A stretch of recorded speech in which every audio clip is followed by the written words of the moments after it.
பாரம்பரிய திருவள்ளுவர் குல வம்சம் பிரசன்ன ஜோதிடர் சுப மாரிமுத்து. இந்த பதிவு உங்களுக்காக.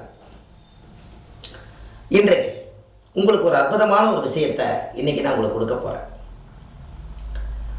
அரச மரத்துக்கு கீழே இருக்கக்கூடிய விநாயகரை காலையில் நேரம் ஒரு 5 மணிலேருந்து ஒரு 7 மணிக்குள்ள அந்த அரச மரத்துலேருந்து ஒரு விண்காந்த அலை ஒரு சக்தி இருக்கிறனால நீங்கள் 7 முறை நீங்கள் சுற்றி வரலாம். அரச மரத்தை 7 முறை நீங்கள் சுற்றலாம். விநாயகருக்கு கற்பூரம் தேங்காய் பழமெல்லாம் வச்சு சாமி கும்பிட்டு நீங்கள் தாராளமாக போகலாம். ஆனால் அதே இரவு 7 மணிக்கு அரச மரத்தையும் சுத்தவே கூடாது. ஏன் அப்படின்னா, காலையில் இருக்கக்கூடிய சக்தி சாயந்தரம் அதுக்கிட்ட இருக்காது. அதுக்கிட்ட சயின்டிஃபிக்காக 7 மணிக்கு மேலே நாம் அங்கே போய் அந்த அரச மரத்தை சுற்றினா நம்மளோட ஞாபக சக்தி எல்லாம் குறைய ஆரம்பிச்சிடும். அதனால் சாயந்தர நேரம் 7 மணிக்கு மேலே அரச மரத்தை சுற்றாதீங்க. அதே காலையில் 5 மணிலேருந்து 7 மணிக்குள்ள அரச மரத்தை சுற்றுங்க. உங்களுக்கு ஒன்று தெரியுமா, அந்த காலத்தில் குழந்தை பாக்கியம் கிடைக்கணும்னு சொன்னால் அந்த கர்ப்பப்பையிலிருந்து விகத்தமாகி அந்த குழந்தை உருவாகணும்னு சொன்னால் அந்த அரச மர காற்று இந்த உடம்புல பட்டாலே அன்னையோட அந்த உடம்புல இருக்கக்கூடிய கருவறை தோஷம் நிவர்த்தியாகும். அது விஞ்ஞான ரீதியாக உண்மை. அதனால் நீங்கள் கண்டிப்பாக காலையில் நேரம் தான் அரச மர காற்று வாங்கணும்.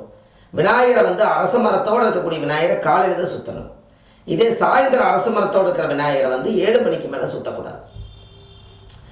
இருக்கிற ஞாபக சக்திகள் எல்லாம் குறைய ஆரம்பிக்கும். அதனால் நீங்கள் அதை செய்யாமல் இருப்பது ரொம்ப மிக மிக மிக நல்லது. அப்போ இதை நீங்கள் கண்டிப்பாக செய்வீங்க இல்லையா?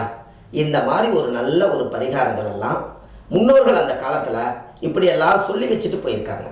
சின்ன விஷயந்தான், பாருங்கள் அது எவ்வளோ பெரிய விஷயம்னு பாருங்கள். உங்களுக்கு ஒன்று தெரியுமா, அரச மரம் அரசனுடைய மரம். அரசு அரசன். நீங்கள் அரசாங்கத்துக்கும் அரசுக்கும் 2 வித்தியாசம் இருக்குது. ஆனால் கணக்கெல்லாம் ஒன்று தான். அரசாங்க வேலை ப்ரமோஷன் கிடைக்காமல் இருக்கிறவங்க, அரசாங்க வேலை கிடைக்கணும் அப்படின்னு எம்ப்ளாய்மெண்ட் பதிவு பண்ணி வச்சுக்கிறவங்க எல்லாருமே அரச மரத்தை தினம் தினம் காலையில் 7 முறை சுற்றி 48 நாள் சுற்றி பூஜை பண்ணி சாமி கும்பிட்றவங்களுக்கு அரசாங்க வேலை கட்டாயம் கிடைக்கும். இதெல்லாம் நீங்கள் செஞ்சு பாருங்கள். உங்களுடைய வாழ்க்கையில் மிகப்பெரிய ஒரு மாற்றத்தை ஏற்படுத்தி கொடுத்துரும். இதெல்லாம் உங்கள் ஜாதகத்தில் உள்ள விஷயந்தான். இதெல்லாம் நீங்கள் பண்ணுங்கள். அடுத்த மிகப்பெரிய மாற்றத்துக்கு வந்துடுவீங்க. அடுத்த பதிவில் உங்களை சந்திக்கிறேன். சுப மாரிமுத்து. நன்றி, வணக்கம்.